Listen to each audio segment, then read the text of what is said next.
تو یہ جو سارے حالات ہیں اس میں جو گورنمنٹ جو اسٹریٹجیز بنا رہی ہیں کیا واقعتاً عام آدمی کو اس سے ریلیف ملے گا؟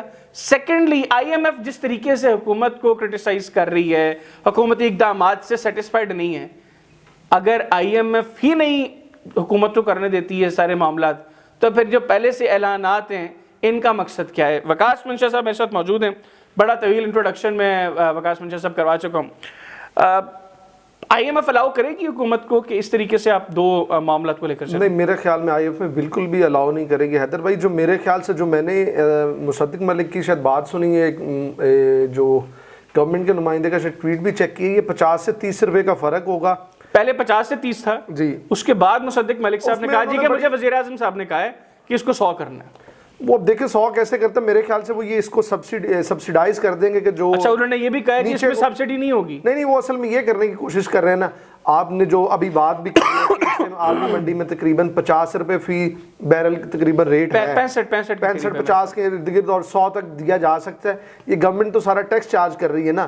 یہ تو آئی ایم ایف نے کہا کہ آپ کے پاس آلریڈی ٹیکس جو ریونیو ہے وہ جنریٹ کرنے کتنے ذرائع نہیں ہیں, آپ اپنا ٹیکس نیٹ بڑھا نہیں رہے, تو ہمیں اپنا بجلی اور کیا کہتے ہیں جو آئل ہے, پیٹرول ہے, اسی سے اپنی مطلب بتائیں نا کہ آپ کس طرح ہماری قسط واپس کریں گے, اس لیے اتنا امپوز کیا جا رہا ہے. تو اس میں میرے خیال سے میں نے دیکھا کہ وہ کوئی او ٹی پی آئے گا, جس کی موٹر سائیکل جس کے نام پہ رجسٹرڈ ہے وہ اپنی رجسٹرڈ کروائے گا, اور جا کے کوئی میسیج آئے گا. یہ ایک پراپر عجیب سا مطلب میرے سسٹم بنانے کی کوشش کر رہے ہیں.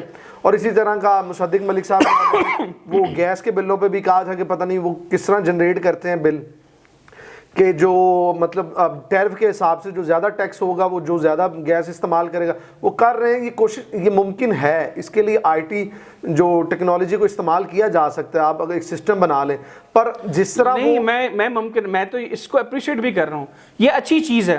یعنی اس میں بڑی گاڑیاں چلانے والوں کو زیادہ پے کرنا پڑے گا تو ان کو کرنا چاہیے, تاکہ اسی طرح جو نچلا طبقہ ہے اس کو ریلیف مل سکتا ہے. میرا بنیادی سوال یہ ہے, آئی ایم ایف نے آج اس کے اوپر اعتراض کر دیا. بالکل, جو آپ نے سبسڈی کی بات کی, مصدق ملک صاحب نے بڑا کیٹیگوریکلی کہا یہ سبسڈی نہیں ہوگی, ہم لوگ ان سے ٹیکس لیں گے, ان سے ٹیکس نہیں لیں گے. اصل تو مقصد یہ تو وہ سبسڈی کی مد میں نہیں اس کو لے کر آ رہے. وہ ٹیکس کیا آئی ایم ایف موجودہ حالات کو سامنے رکھتے ہوئے, جب آپ نے آئی ایم ایف سے آپ کو دینا کتنا ہے, کوئی میرے خیال ہے $1.25 ارب آپ کو آئی ایم ایف نے دینا ہے, اور لکیریں آپ کی انہوں نے کھچوا دی ہیں آپ سے, اسی طرح تو آئی ایم ایف آپ کو الاؤ کرے گا کسی طرح؟ مجھے نہیں لگتا کرے گا. اصل میں وہ پاکستان نے میرے خیال سے جنرل ایوب سے لے کے آئی ایم ایف پروگرام میں جانا شروع کیا, تو اب نوبت وہاں تک آ گئی ہے کہ ان کو آپ کے ہر طرح کی وہ جو کہتے ہیں چلاکیوں کا پتہ چل گیا کہ پاکستان کس طرح کر کے مینیج کر کے اپنا ٹائم گزارتا تھا.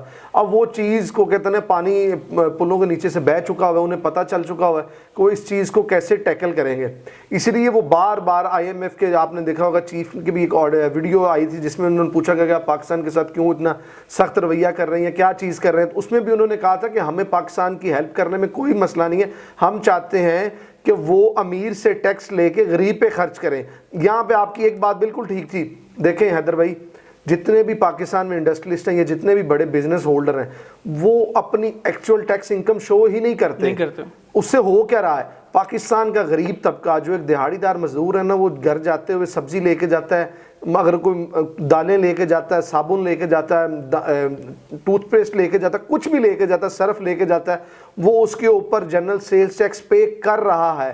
گڑبڑ کہاں آ رہی ہے کہ وہ جس کمپنی کا اگر صابن بک رہا ہے یا صرف بک رہا ہے یا کوئی اور چیز بک رہی ہے تو وہ company general sales tax government کو نہیں پہنچا پا رہی, یا گورنمنٹ اس سے وہ نہیں لے پا رہی, جس کی وجہ سے ایک خلا پیدا ہوتا ہے اور ہمیں آئی ایم ایف کے پاس بھی جانا پڑتا ہے, باقی ممالک سے بھی ترلے منتے واسطے کرنے پڑتے ہیں. یہ سارے انڈسٹریلسٹ بھی تو وہی ہے نا جو کسی نہ کسی طرح ان کے ساتھ ایسوسیٹڈ ہے. بہرحال یہ میکانزم شاید ہمیں بہتر کرنا چاہیے, امپروو کرنا چاہیے, اور گورنمنٹ کو میرا اپنا ذاتی خیال ہے کہ اس سے بہتر اقدامات کرنا چاہیے. ناظرین, وکاس کے ساتھ جو گفتگو ہم نے کی وہ آپ نے سنی. اپنا فیڈ بیک ہمیں کمنٹ سیکشن میں ضرور دیجیے گا, اور جن دوستوں نے ابھی تک چینل کو سبسکرائب نہیں کیا وہ چینل کو سبسکرائب ضرور کریں, اور بیل آئیکن بھی پریس کریں تاکہ آپ کو آنے والے دنوں میں ہماری جو اگلی ویڈیوز ہیں وہ بھی آپ تک ٹائملی پہنچتے رہیں.